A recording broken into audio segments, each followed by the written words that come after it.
teman-teman semuanya. Di sini saya Erliana Andrianti bersama Ibu Sofiana Rosida yang merupakan salah satu guru BK dari Madrasah Aliyah Negeri Salatiga. Di sini saya dengan Ibu Sofi akan membahas mengenai pentingnya kesehatan mental bagi anak dan remaja.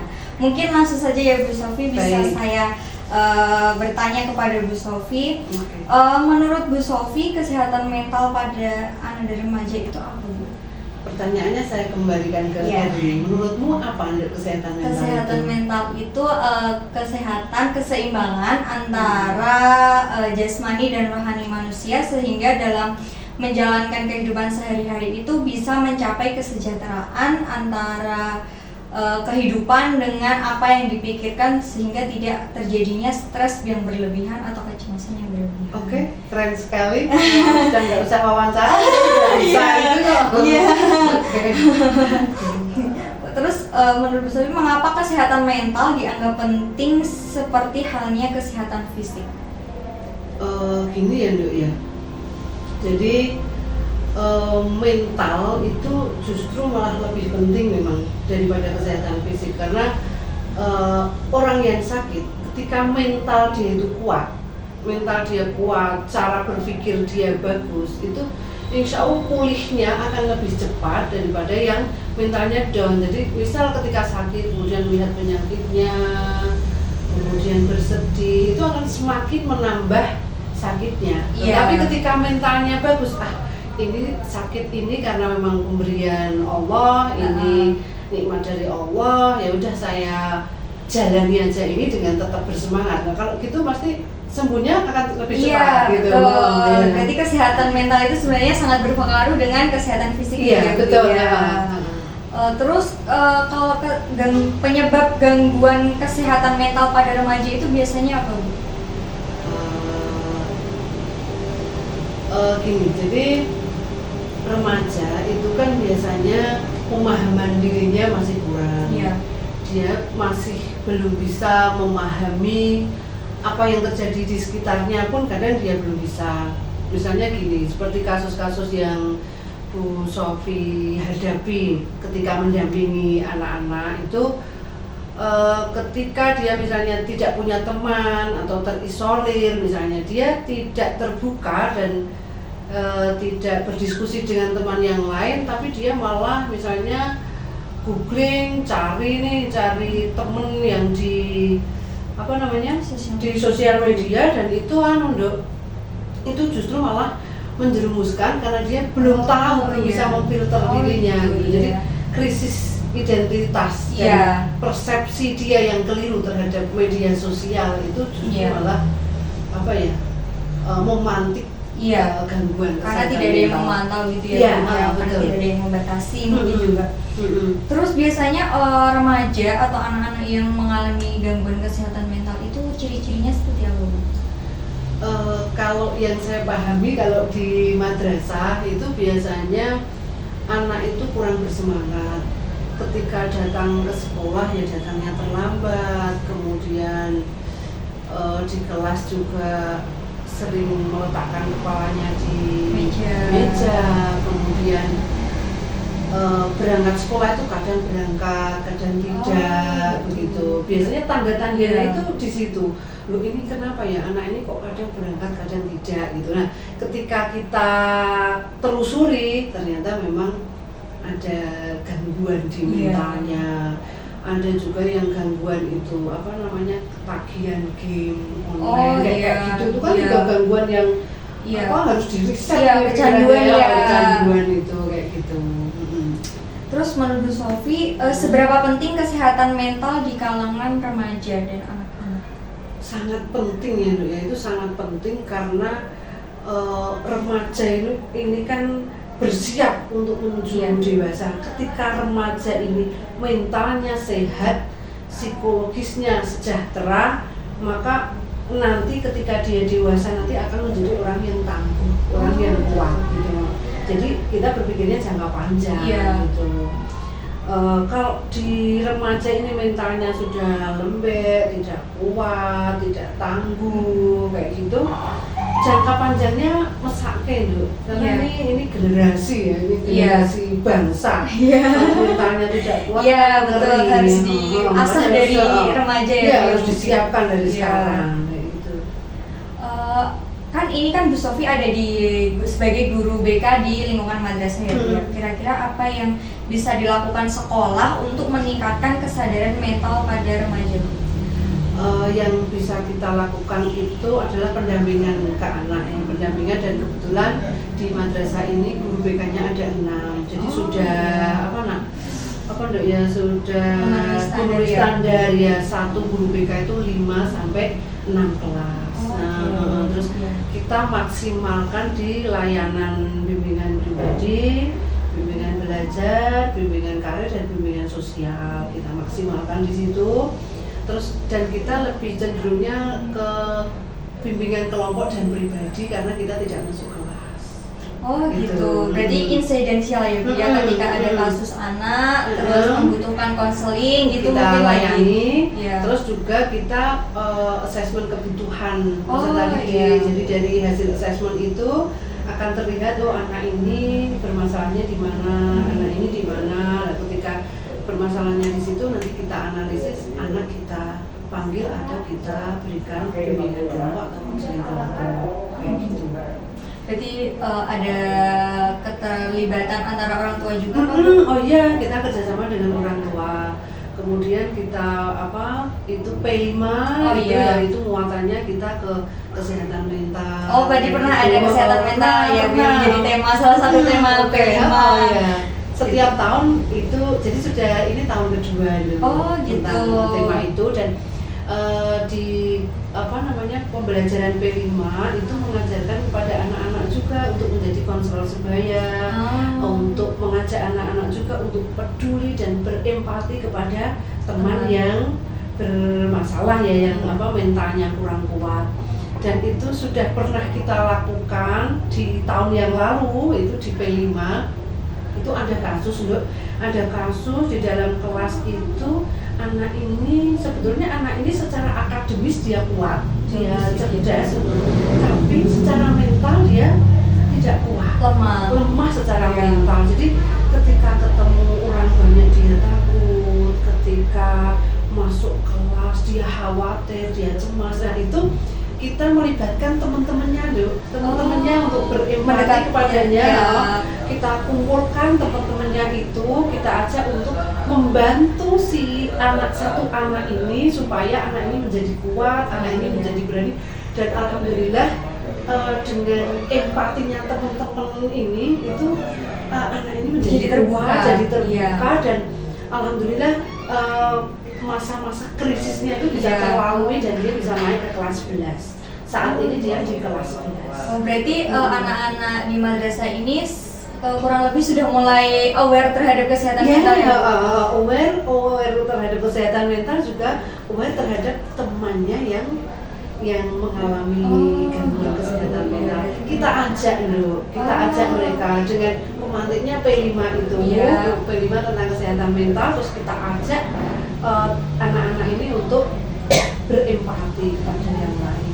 Tapi itu tetap dengan pendampingan dari guru? Oh iya, tetap pendampingan guru BK, dan kita kumpulkan. Jadi anak-anak yang kuat-kuat ini, yang sehat ini kita kumpulkan di sini, kita bimbingan kelompok, kita ajak bersama untuk membantu teman di kelasnya itu.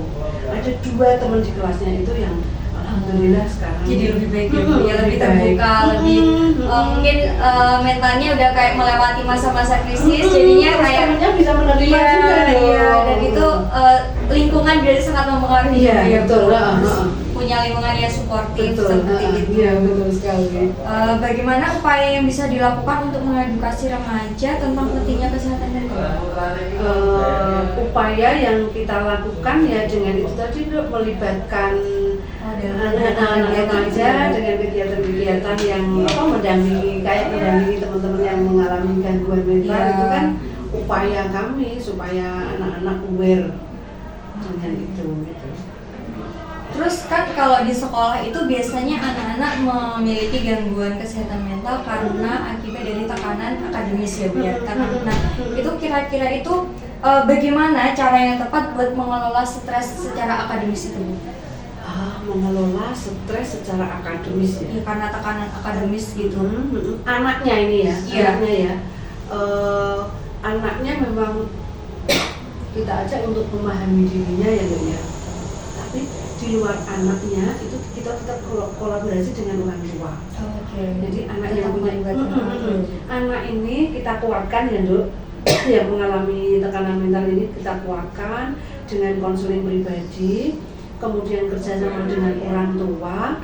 Dan memang ini tidak bisa kalau di sekolah atau di madrasah tidak bisa hanya satu orang bisa membantu. Oh, iya. Misalnya hanya dari guru BK Iya. tidak bisa. Tapi kami kolaborasi juga dengan guru mata pelajaran. Oke. Berarti Itu. terlibat gitu ya wali kelas. Wali kelas terlibat, guru mata pelajaran terlibat gitu Dok. Terus anak ini sendiri juga kita ini pernah kita praktekkan juga tahun lalu Dok, yang saya ceritakan itu. Ini anak ini kita ajak ke psikolog. Kita cek ternyata dia mengalami secara kecerdasan dia di bawah standar. Sehingga perlakuan kita terhadap akademisnya kan juga berbeda gitu Dok. Misalnya temennya ini ulangan sekali selesai, dia harus 2-3 kali gitu. selesai. Membutuhkan waktu yang lebih lama ya, Bu ya. Lebih lama, tapi kita kerjasama dengan guru mapel, wali kelas, dan itu di kesiswaan juga paham bareng-bareng gitu. Dan anaknya jadi lebih nih ya, Bu ya. Tapi saya ini lebih paham dirinya dan wah kalau dulu Dok, 1 minggu itu dia bisa hanya masuk sekali atau 2 kali. Itu kalau secara aturan memang dia sudah kena. Iya. Secara aturan nggak bisa kalau seperti itu gitu. Tapi karena memang dia itu tadi di bawah sehingga itu kita pahami bersama. Jadi tetap melihat latar belakang dari anaknya ya, Bu ya. Tapi sekarang di kelas 11 ya lumayan kan Dok, misalnya 2 minggu itu dia paling nggak masuk sekali. Udah jauh lebih baik jadi lebih baik. Gitu. Terus apa langkah yang tepat dalam upaya menciptakan lingkungan yang mendukung bagi kesehatan mental, Bu? Langkah yang tepat itu pasti ini kita bicara lingkungan madrasah Iya, ya. lingkungan Kalau sekolah. lingkungan sekolah atau madrasah ya pemahaman guru, pemahaman kepala sekolah, pemahaman pemangku kepentingan tentang anak-anak yang mengalami gangguan mental. Setelah kita pahami bersama, maka pendampingannya akan baik. Berarti menciptakan ruang juga ya, Bu ya, buat anak-anak kayak supaya anak-anak itu merasa dirinya dihargai, mungkin dengan menciptakan kayak ada BK, terus menciptakan ruang buat anak-anak bisa bercerita juga kan sebagai BK gitu. Menurut Bu Sofi, apakah berkonsultasi dengan konselor atau psikiater itu merupakan solusi yang efektif? Itu penting, tetapi efektif dan tidaknya tergantung pada si pelaku itu sendiri ya, pribadi yang mengalami gangguan itu sendiri. Karena bagaimanapun yang mengeksekusi itu, solving yang mengatasi masalahnya itu nanti adalah diri si anak itu sendiri gitu. Tapi penting Dok, konsultasi ke psikolog, ke BK itu sangat penting sekali. Karena nanti penanganannya biar lebih tepat ya, Bu, yang tepat, kemudian wacana dia juga, cara berpikir dia juga terbantu gitu. Tapi kembali bahwa pelakunya adalah si anak itu sendiri yang menentukan mau sembuh atau tidak. Iya. Karena kalau anak itu nggak mau sembuh, mau konselor membantu upaya apapun tetap gak bisa. Iya. Ibarat kita mendorong truk mogok ya. Iya. Terus mungkin kalau udah remaja kan, kalau sekarang itu kan sesuai dengan kasus yang ada di sini ya, Bu, yang mungkin banyak remaja yang sudah mengalami gangguan kesehatan mental namun tidak terlihat nih. Nah, itu kira-kira yang tidak terlihat itu bagaimana upaya yang tepatnya, Bu, untuk mengatasi hal Gini tersebut? Dok, maka kita pakai itu tadi ya, asesmen kebutuhan peserta didik itu supaya kita bisa memahami ini, anak ini kondisinya seperti apa. Jadi karena tadi sudah dibagi BK 1 BK membalai 5 sampai 6 kelas. Kita analisis dulu di situ dulu. Oh, ini persoalannya paling tinggi di persentasenya di pribadi. Oh, berarti ini butuh didampingi. Gitu. Nah, dari situ nanti akan terlihat dulu. Meskipun anak itu sebenarnya nggak terlihat, tapi karena kita assessment sehingga akan kelihatan dan ya jaminan kita dengan itu tadi bimbingan individu. Tapi apakah anak itu kayak dengan bimbingan individu itu merasa terbantu atau malah kayak menjadi tekanan buat mereka? Ya merasa terbantu dulu. Jadi gini, kita kan bangun raport dulu ya, supaya anak ini percaya dengan kita, supaya anak ini paham bahwa motivasi kita adalah membantunya, bukan untuk menjudge atau menghakimi dia gitu. Sehingga dia akan bisa menerima dengan terbuka. Nah ini udah banyak sekali cerita dengan Bu Sofi. Terus apa pesan yang ingin Bu Sofi sampaikan kepada orang tua atau pendidik tentang pentingnya kesehatan mental bagi anak dan remaja? Jadi pesan saya bagi pendidik dan orang tua itu gini, bahwa ada penelitian tentang bahwa 60% anak-anak itu mengalami gangguan mental emosional, kemudian 40% anak itu mengalami kecemasan, 7,3% itu anak-anak mengalami keinginan untuk bunuh diri. Karena itu pesan saya terhadap orang tua dan pendidik itu, coba pahami anak-anak itu, dengarkan anak-anak itu, dan jangan menjudge, jangan menghakimi anak. Kemudian pahami tumbuh kembangnya, bangun komunikasi yang baik dengan anak, dan jangan abai terhadap perilaku anak. Sekecil apapun perilaku anak, jika anak itu keliru harus diingatkan. Diingatkan, kita harus tegas mengingatkan, tapi perlu dipahami bahwa tegas belum tentu keras. Tegas itu bahwa kalau anak keliru, paham kan bahwa anak itu memang keliru. Yang benar seperti apa harus diberikan pengertiannya, diberikan pengertiannya, jangan abai. Kira-kira seperti itu. Terus juga itu memantau penggunaan sosial media. Karena sosial media sekarang lagi marah banget ya. Itu ya ada juga kasus temuan di kami itu orang tua tidak tahu anak ini ternyata sudah mencari teman lewat dating itu apa atau aplikasi aplikasi itu anak-anak muda aku nggak tahu itu. Nah aplikasi itu sehingga dia ketemu orang yang nggak benar. Untungnya anak ini terbuka. Anak ini datang ke BK dan anak ini menceritakan bahwa dia berkenalan dan diajak bertemu begini, akhirnya kita arahkan, jangan hentikan gitu. Untungnya anak ini mau cerita. Kalau nggak cerita kan berarti sebagai guru berarti kayak memantau juga kita pantau juga supaya tidak. Tapi yang lebih signifikan memang orang tua yang karena lebih banyak menghabiskan waktunya dengan orang tua di rumah mungkin ya Bu ya.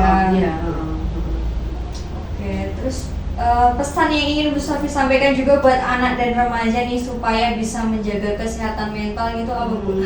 Karena kan sekarang marak banget ya, sesuai dengan penelitian tadi kan kayak banyak banget kasus atau fenomena yang mungkin kesehatan mental anak itu menjadi sekarang itu menjadi pandangan serius gitu buat orang-orang sekitar gitu.